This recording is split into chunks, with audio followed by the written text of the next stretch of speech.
bad ideas, and again, this ugly streak, Well, you look streak of anti-Semitism. Who's the most popular politician on the left? AOC? I don't know. One of, but who's, Bernie is, yeah. Bernie is, I mean, he's not a capitalist, No, he's not, and he's also not president. He's not, but and never would be. But neither is Mamdani. No, but he will, trust me, he will be featured in the campaign commercials. But they're going to feature people, they boogeyman everybody. Yeah, but you don't have to boogeyman him. He does it to himself. Bill Maher is back with another sharp critique. This time, he's turning his gaze on the Democrats and one of their rising stars, Zoran Mani.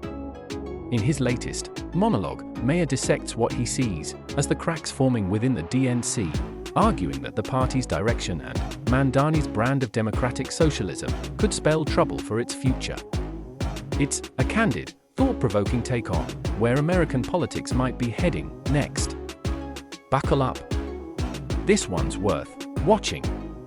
Me that there are two pillars that this country is founded on. One is democracy, and one is capitalism, free markets.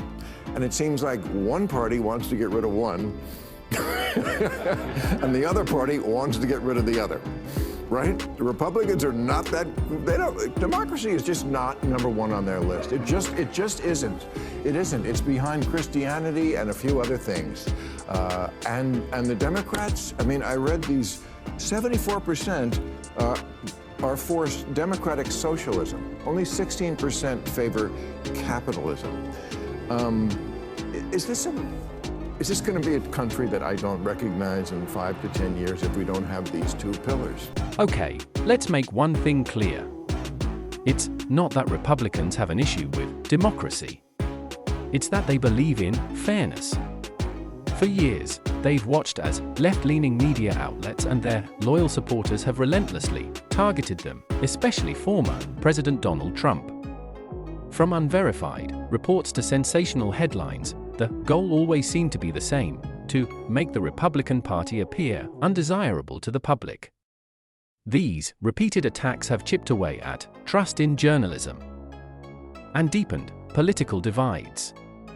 So, the real question is this: if misinformation and false narratives have caused so much harm, isn't it fair to hold those responsible accountable? After all, democracy thrives not on deception, but on truth, transparency, and equal treatment under the law. I mean, where are the Democrats going with this? If Mamdani is the face of the Democrats on the East Coast and Katie Porter is the face on the West Coast, I don't know if that's great politically for that party. Bill Maher is asking some legitimate questions here. Both Zoran Mamdani and Katie Porter are rising political figures whose views have stirred strong debate about the direction of the country.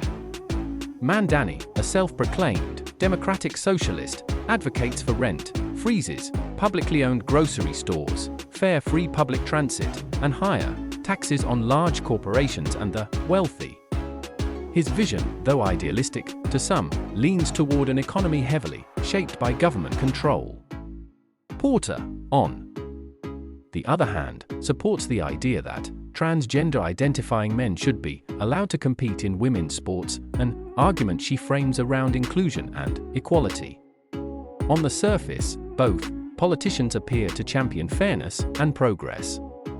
But beneath the rhetoric lies a more complicated reality, one that raises serious questions about fairness, economic sustainability, and the balance between compassion and practicality in shaping America's future. New York is New York. It's definitely it's the media capital, the financial capital. It is a bellwether like no other city is in this country. So don't tell me that who the mayor of New York is doesn't matter. Let me play devil's advocate for a second. Do you think, let's say, on the seize the means of production, do you think the mayor, that one person, if he is a democratic socialist, do you think that he would have the power and influence to be able to, usher in socialism? He definitely has the power and influence to elect J.D. Vance or whoever is the Republican candidate next time. It is a walking commercial for the Republican Party nationally. The Republicans are going to... When you let the Democrat socialists And now they're actually calling themselves socialists. When you let them take over a major American city, this is what you get. The state-run grocery stores, which worked so well in Cuba and the Soviet Union and Venezuela. Did you catch what Maher said at the very beginning? He pointed out that electing Zoran Mamdani would practically hand the presidency to J.D. Vance or whichever candidate the GOP puts forward. And, honestly, he has a point. Many voters understand the real-world consequences of steering too close to socialism, and they're not eager to take that risk. America's political pendulum swings fast, and when one side pushes too far left, the other side gains momentum. Maher's argument is simple but sharp. If the Democrats embrace figures like Mamdani, whose policies lean heavily toward socialist ideals, they risk alienating the moderate and independent voters who decide elections. In that case, the 2028 race could be an easy victory for the GOP. For Marani's rise isn't just a New York story. It's a warning sign for the entire Democratic Party. Bad ideas, and again, this ugly streak, Well, streak of anti-Semitism. Who's the most popular politician on the left? AOC? I don't know. One of, but who's... You know, Bernie is Bernie is. I mean, he's not a capitalist. You know. No, he's not, and he's also not president. He's not. But never would be. But neither is Mamdani. No, but he will. Trust me, he will be featured in the campaign commercials. But they're going to feature people. They boogeyman everybody. Yeah, but you don't have to boogeyman him. He does it to himself. Exactly. Manny ends up becoming his own worst enemy. His vision of a socialist-style state sounds appealing in theory, promising fairness, equity, and government support for all. But in practice, it raises deep concerns about personal freedom, economic stability, and the cost of sustaining such a system. Beyond policy, Mamdani has also faced backlash for his outspoken views on Israel and a series of controversial posts that have polarized voters. These comments may resonate with a small group of supporters, but they alienate a much larger portion of the electorate who view them as divisive or out of touch in a political climate where perception can make or break a candidate. Mamdani's rhetoric often overshadows his intentions. For many Americans, his ideas simply seem too radical, too risky, and too detached from the realities of governance, making his path to national leadership highly unlikely. They'll do it regardless. Nancy Pelosi, Hillary Clinton, Gavin Newsom. Yeah, but they make anybody as boogeyman. It has. I think it was just have more weight when it's real. I mean, when you can really show. Interestingly, the very people this liberal keeps referencing as victims of conservative criticism actually managed to boogeyman themselves. Take Gavin Newsom, for instance. His downfall wasn't the result of a right-wing conspiracy. It was his own poor leadership during the devastating fires that swept through the Palisades in California. He appeared completely unprepared with too few fire tenders available. And to make matters worse, the water that could have helped save homes and lives was red, directed to protect fish habitats. Then there's Nancy Pelosi, who didn't need any political opponent to tarnish her image. She did that all on her own when reports surfaced accusing her of insider trading that earned her millions. It's ironic, the liberal elite keep crying foul about being misrepresented. Yet their own questionable decisions and priorities paint the picture clearer than any critic ever could. It must be horrible for a guy like you, who you spent your whole life talking about how government tries to do too much, which it does, and spends too much. And here you have Trump, who is the Republican, who is aggrandizing more power than anybody, as we just talked about. And on the other side, you have the guy running in New York, Mamdani, right? Okay, who's like a straight-up communist. I mean, he is. He talks about, the things that communists say. I mean, he wants free grocery stores, free buses. I want him to win. You want him to win? Yeah. Mamdani seems to have struck a chord with younger Democratic voters, but that support often stems from idealism rather than understanding. Many of these voters haven't lived through or studied closely the devastating realities of communism. To them, it sounds like a utopia, equality for all, wealth distributed fairly, and power in the hands of the people. On paper, it's a beautiful dream. But in practice, history tells a very different story. One of economic collapse, repression, and loss of personal freedom. From the Soviet Union to Cuba and Venezuela, countless nations have tried and failed under the weight of such systems.